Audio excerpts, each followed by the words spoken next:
نعرہ تکبیر، نعرہ رسالت، یا رسول اللہ، کل ایمان نعرہ حیدری، بلند تر صلوات۔ پھر بھی نعرہ تکبیر، نعرہ رسالت، نعرہ حیدری، بآواز بلند نعرہ حیدری، عظمت جناب زہرا سلام اللہ علیہ پر بآواز بلند صلوات۔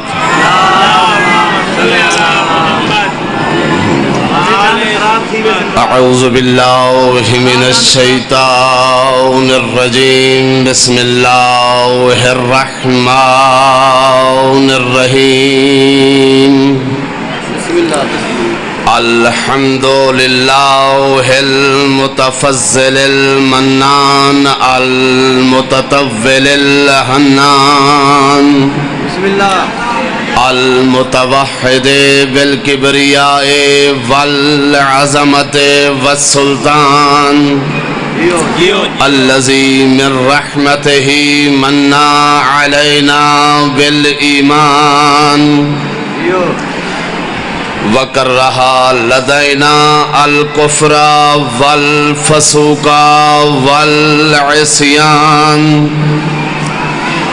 الصلاة والسلام على سید الانس والجان الہادی الى عدل الادیان،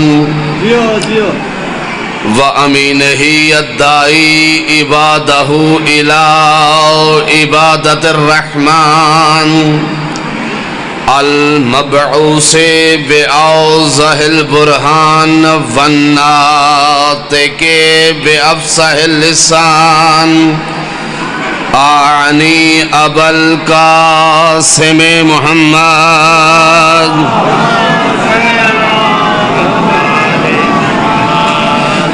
والصلاة والسلام على كامل الشرك ومنكس الأوثان، قاسم اہل الزیغ والطغیان ومبید الشجان، المکلم للذیب والمخاطب للثعبان،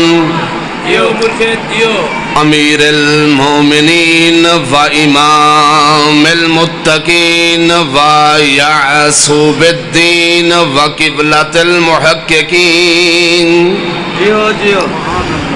وقائد الغر المحجلین، اسد اللہ فی الارضین وقاتل الکافرین والناکسین والمارکین،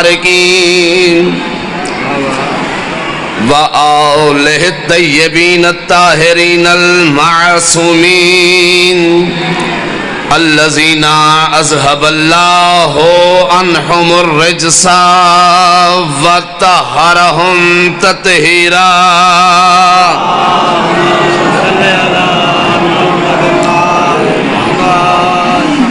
ولعنت اللہ علی اعدائہم وغاصبی حقوقہم ومنکری فضائلہم ومنکری ولایتہم من یومنا ھذا۔ ایک مرتبہ پھر صمیم دل سے بآواز بلند صلوات۔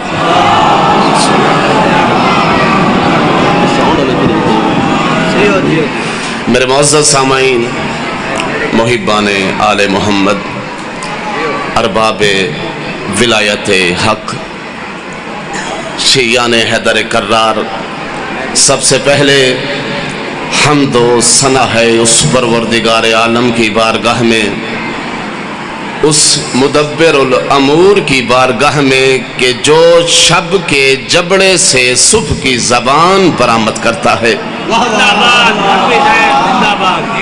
اور شکم مشرق سے آفتاب کو ایسے نمودار کرتا ہے جیسے ابھی نو مولود پیدا ہوا ہو،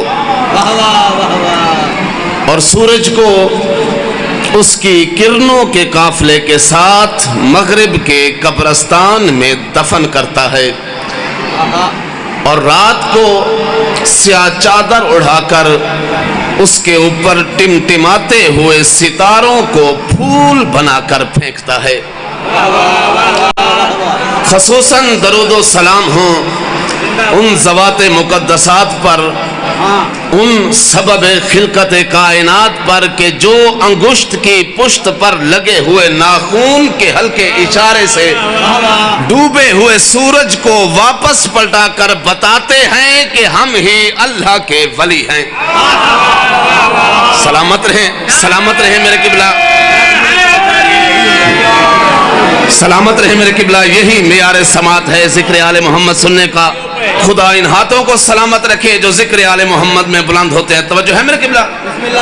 میرے معزز سامعین، میں نے آپ کے سامنے خداوند متعال کی لاریب اور بے عیب کتاب میں سے سورہ رعد کی ایک مختصر سی آیت کو تلاوت کرنے کا شرف حاصل کیا ہے۔ قبلہ وہ خلاق عظیم کہ جو اپنی 18,000 مخلوقات کو اپنے ولی حضرت علی ابن ابی طالب کے صدقے میں خلق کیا ہے، وہ خلاق عظیم اپنے خلق کردہ معصوم ملائکہ کے جھرمٹ میں فخر کر کے اعتراف کر کہتا ہے من مثلی، مجھ جیسا کون ہے، میں اس علی کا خالق ہوں۔ سلامت رہے میرے قبلہ۔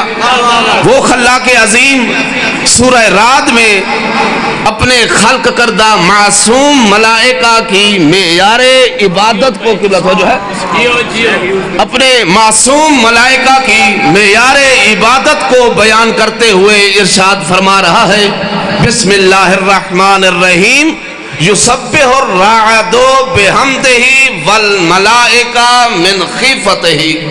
وہ خلاق عظیم ارشاد فرما رہا ہے کہ یہ رعد میری تسبیح کرتا ہے اور تمام ملائکہ میری تسبیح کرتے ہیں۔ رعد قبلہ اس ملک کو کہتے ہیں کہ جو ملک ہوا کے دوش پر بادلوں کو چلاتا ہے۔ توجہ فرمائیں گے میرے قبلہ۔ یہ رات میری تسبیح کرتا ہے، میری حمد کرتا ہے اور تمام ملائکہ میری تسبیح کرتے ہیں، میری حمد کرتے ہیں مجھ اللہ کے خوف کی وجہ سے۔ اب قبلہ یہاں پر ایک چھوٹا سا سوال پیدا ہوتا ہے، یہ کون سی تسبیح ہے، کون سی حمد ہے کہ جو اللہ کے ملائکہ اس اللہ کے خوف کی وجہ سے کر رہے ہیں؟ کسی نے امیر کائنات حضرت علی ابن ابی طالب سے پوچھا مولا یہ کون سی تسبیح ہے، یہ کون سی حمد ہے کہ جو اللہ کے ملائکہ اللہ کے خوف کی وجہ سے کر رہے ہیں؟ امیر کائنات حضرت علی ابن ابی طالب مسجد کوفہ کے منبر پر بیٹھ کر ارشاد فرماتے ہیں ان الملائکہ لتتذکر فضلی فذلک تسبیحها عند اللہ۔ امیر کائنات فرماتے ہیں کہ اللہ کے تمام ملائکہ ایک دوسرے کو میرے فضائل سناتے ہیں، اللہ ان کے اس عمل کو اپنی تسبیح میں شامل کرتا ہے۔ توجہ نہیں فرمائی میرے قبلہ۔ اللہ کے معصوم ملائکہ ایک دوسرے کو میرے فضائل سناتے ہیں، اللہ ان کے اس عمل کو اپنی تسبیح میں شامل کرتا ہے۔ توجہ ہے میرے قبلہ۔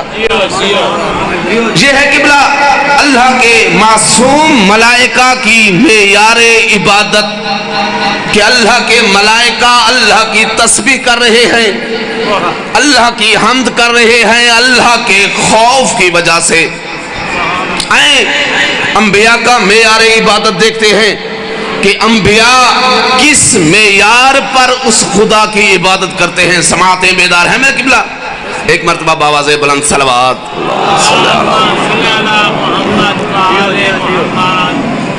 تو سورہ قرآن مجید میں اللہ رب العزت ارشاد فرما رہا ہے بسم اللہ الرحمن الرحیم وَإِنَّهُمْ كَانُوا يُسَارِعُونَ فِي الْخَيْرَاتِ وَيَدْعُونَنَا رَغَبًا وَرَهْبًا۔ اللہ رب العزت ارشاد فرما رہا ہے کہ یہ تمام میرے انبیاء فعل خیرات میں جلدی کرتے تھے اور مجھ اللہ کو پکارتے تھے مجھ اللہ کے شوق کی وجہ سے. توجہ نہیں فرما رہے کہ ملائکہ کا معیار عبادت اللہ کا خوف ہے، انبیاء کا معیار عبادت اللہ کا شوق ہے.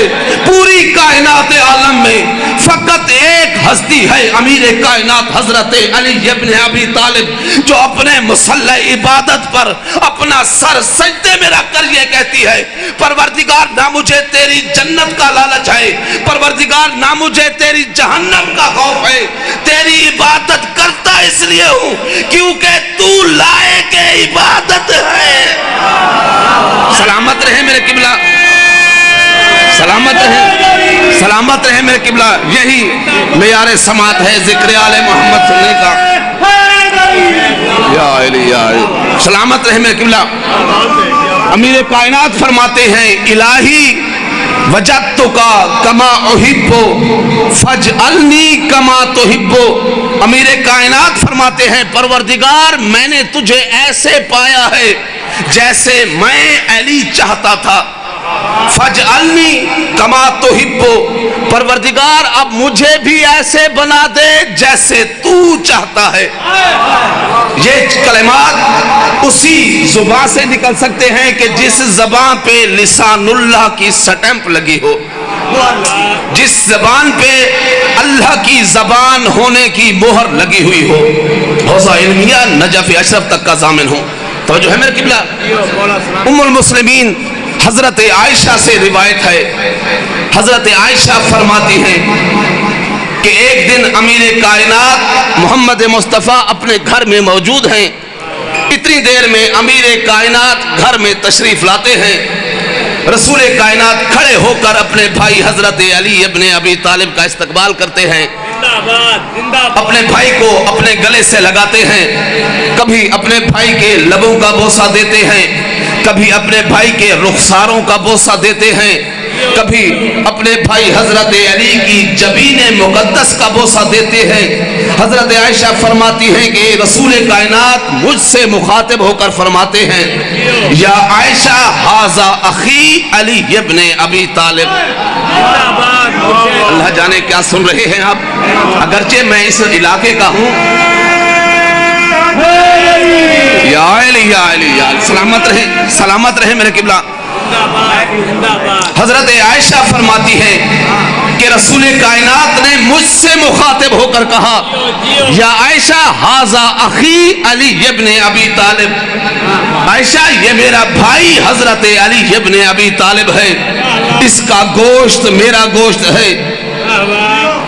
توجہ نہیں فرما رہے آپ میرے قبلہ. اس کا گوشت میرا گوشت ہے، اس کا جسم میرا جسم ہے، اس کا خون میرا خون ہے. حضرت عائشہ حیران ہو کر فرماتی ہیں کہ یا رسول اللہ آج یہ ساری باتیں آپ مجھے کیوں بتا رہے ہیں؟ پوری توجہ چاہوں گا. یا رسول اللہ، جناب عائشہ فرماتی ہیں یا رسول اللہ یہ ساری باتیں آپ مجھے کیوں بتا رہے ہیں؟ جناب رسول کائنات فرماتے ہیں یا عائشہ علی خیر البشر من ابا فقط کفر. یا عائشہ علی اس پوری روئے زمین میں تمام انسانوں سے بہتر ہے. اے عائشہ جس نے علی کا انکار کیا اس نے کفر اختیار کیا. حوزہ علمیہ سلامت رہیں میرے قبلہ. یہی معیار سماعت ہے.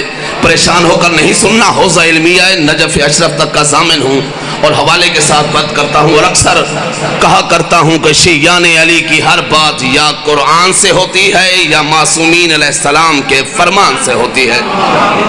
سلامت رہے میرے قبلہ. اگر آپ کی نفیس سماعتیں بیدار ہیں تو امیر کائنات کی ولایت کے اوپر ایک نفیس روایت آپ کی نفیس سماعتوں کے حوالے کر دو میرے قبلہ. اس کے بعد میں ذاکر اہل بیت قبلہ نادر صاحب کو اپنا ٹائم دیتا ہوں. امام باقر علیہ السلام قبلہ اللہم صلی علی محمد وآل محمد قبلہ اپنے اصحاب کے ساتھ مسجد نبوی میں تشریف فرما ہے. امام باقر علیہ السلام اپنے اصحاب کو اپنے دادا حضرت امیر کائنات کی ولایت کا درس دے رہے ہیں. سماعتیں بیدار ہیں میرے قبلہ. ایک مرتبہ بآواز بلند صلوات صلی اللہ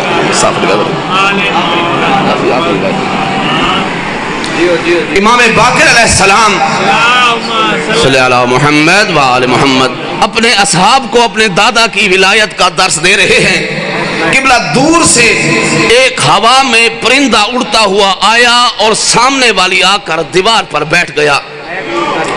اس پرندے کی حالت کیا ہے؟ فراسہ منطوفہ، اس پرندے کے سر کے بال نچے ہوئے ہیں۔ تھوڑی دیر کے بعد دوسرا پرندہ ہوا میں اڑ کر آتا ہے اور اس پہلے والے پرندے کے ساتھ آ کر بیٹھ جاتا ہے۔ اب دوسرا پرندہ پہلے والے پرندے کے سر پر چونچے مارتا ہے، اسے زخمی کرتا ہے۔ اصحاب محمد باقر علیہ السلام یہ دیکھ کر حیران ہوتے ہیں۔ اتنی دیر میں علم ما کان ما یکون کے مالک حضرت امیر کائنات کا علی بیٹا ان پرندوں سے مخاطب ہو کر ان پرندوں کی زبان میں کلام کرنے لگتے ہیں۔ راوی کہتا ہے کہ جب ہم اپنی آنکھیں بند کرتے تھے ایسے لگتا تھا کہ ایک پرندہ دوسرے پرندے سے کلام کر رہا ہے۔ جب ہم اپنی آنکھیں کھولتے تھے ایسے لگتا تھا کہ امام ان پرندوں سے کلام کر رہے ہیں۔ سوئے ہوئے کا میں ضامن نہیں ہوں، امیر کائنات کی ولایت پڑھ رہا ہوں۔ ایسے لگتا تھا جیسے امام ان پرندوں سے کلام کر رہے ہیں۔ تھوڑی دیر کے بعد قبلہ وہ پرندے دونوں ہنسی خوشی ہوا میں اڑ گئے۔ اصحاب محمد باقر علیہ السلام حیران ہو کر پوچھتے ہیں مولا یہ دو پرندوں والا کیا ماجرا تھا؟ مولا مسکرا کر فرماتے ہیں یہ جو جس کے سر کے بال نچے ہوئے تھے یہ مادہ تھی اور جو دوسرا تھا وہ نر تھا۔ نر اپنی مادہ پہ الزام لگا رہا تھا کہ تو نے میرے حق میں ناانصافی کی ہے، تو نے میرے حق پہ ڈاکہ ڈالا ہے۔ اصحاب محمد باقر علیہ السلام فرماتے ہیں مولا پھر آپ نے کیا فیصلہ کیا؟ مولا فرماتے ہیں کہ میں نے نر سے کہا انت ظالم لہا وہی صادقۃ، میں نے نر سے کہا کہ تو ظالم ہے تیری مادہ سچی ہے۔ اللہ جانے کیا سن رہے ہیں، تو ظالم ہے تیری مادہ سچی ہے۔ اصحاب محمد باقر علیہ السلام حیران ہو کر کہتا ہے کہ مولا اس کی مادہ سچی کیسے ہو گئی؟ توجہ چاہوں گا مولا اس کی مادہ سچی کیسے ہو گئی؟ علم ما کان ما یکون کے مالک امام باقر علیہ السلام فرماتے ہیں لِأَنَّهَا حَلَفَتْ بِوِلَایَتِ جَدِّی، کیونکہ اس مادہ نے میرے دادا کی ولایت کی قسم کھائی تھی۔ سلامت رہے میرے قبلہ، یا علی سلامت رہے۔ یہ ہاتھ کسی کے محتاج نہ رہے جو ذکر آل محمد میں بلند ہوتے ہیں۔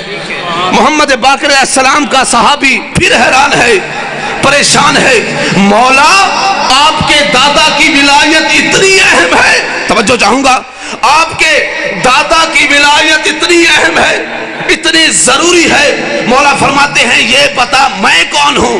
صحابی کہتا ہے مولا آپ محمد مصطفیٰ کے نواسے ہیں، آپ زہرا کے بیٹے ہیں، آپ علی کے بیٹے ہیں۔ مولا فرماتے ہیں کہ اگر میں اللہ کی حجت ہو کر وَلَوْ لَمْ أَكُنْ عَلَىٰ وِلَایَتِ جَدِّی، اگر میں اللہ کی حجت ہو کر بھی اپنے دادا کی ولایت پہ نہ ہوتا میری عبادتیں مجھے فائدہ نہ دیتی۔ سلامت رہیں والحمدللہ رب العالمین۔ بڑی مہربانی، سلامت